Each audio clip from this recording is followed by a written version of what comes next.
Eh bien salut tout le monde, j'espère que tout le monde va bien, je vous souhaite la bienvenue sur le Coin Ciné, la chaîne qui regroupe des présentations de films et de séries. Moi c'est Jack et je vais être la personne qui va t'accompagner tout le long de cette vidéo. Alors installe-toi confortablement, prends-toi un petit jus, parce qu'aujourd'hui on va parler top 3 des films Netflix qui sont complètement détentes.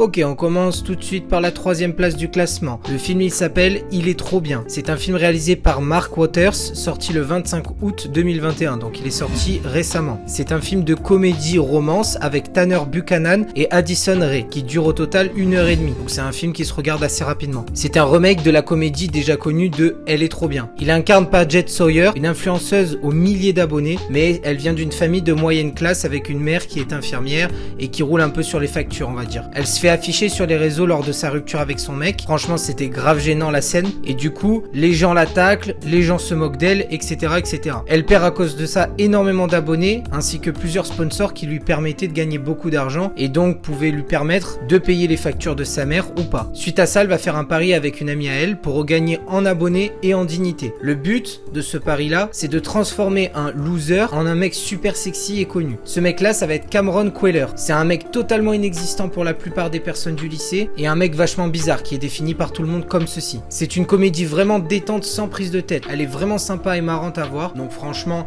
si tu sais pas trop quoi regarder et tout, franchement, je te la conseille. C'est détente, pas prise de tête. Tout est prévisible évidemment dans la série. C'est un bon film américain quoi. Mais il te permettra de passer un bon moment entre gênance, humour et romance. Je le note par 3,7 sur 5.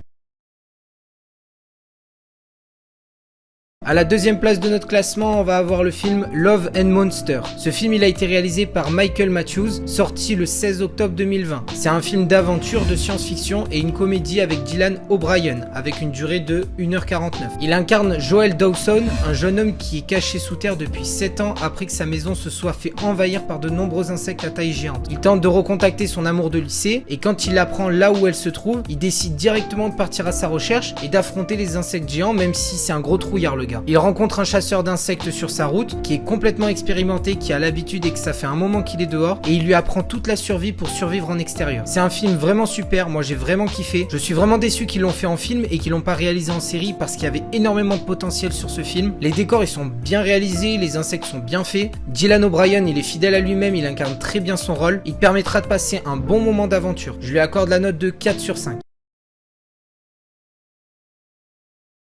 Et à notre première position, on retrouve le film Un papa hors pair. Ce film, il a été réalisé par Paul Weitz, sorti en 2021. C'est un film drame-comédie avec Kevin Hart pour une durée de 1h49 au total. Il incarne Matthew, un homme qui vient de perdre sa femme en accouchant, donc il est complètement déboussolé. Sa femme devait accoucher, elle accouche et puis ça se passe pas comme prévu. Il se retrouve du coup seul avec sa fille, mais il sait pas du tout comment s'y prendre. Il a aucune base. Il comptait sur sa femme pour lui apprendre tous les rudiments du bébé. Il va devoir apprendre à gérer le quotidien de sa fille, les crises, les nuits, les couches et plus encore. Et tout ça tout seul. C'est un film très émouvant. Honnêtement, j'ai lâché la petite larme, je vais pas te mentir. Il y a une touche d'humour durant tout le film parce que Kevin Hart, c'est un mec vachement drôle qui nous fait changer d'émotion d'une scène à l'autre. Il incarne très bien son personnage et c'est une très bonne comédie qui fait passer un agréable moment. Je lui accorde la note de 4,5 sur 5. Voilà, c'est tout pour ce top 3 des films Netflix détente de 2020 à 2021. J'espère que la vidéo t'aura plu. Si c'est le cas, n'hésite pas à lâcher un like, mettre un petit commentaire pour me dire ce que t'en as pensé. On se retrouve très bientôt pour une nouvelle vidéo, une nouvelle présentation de film ou une nouvelle présentation de série. Passe une bonne soirée et à plus les amateurs.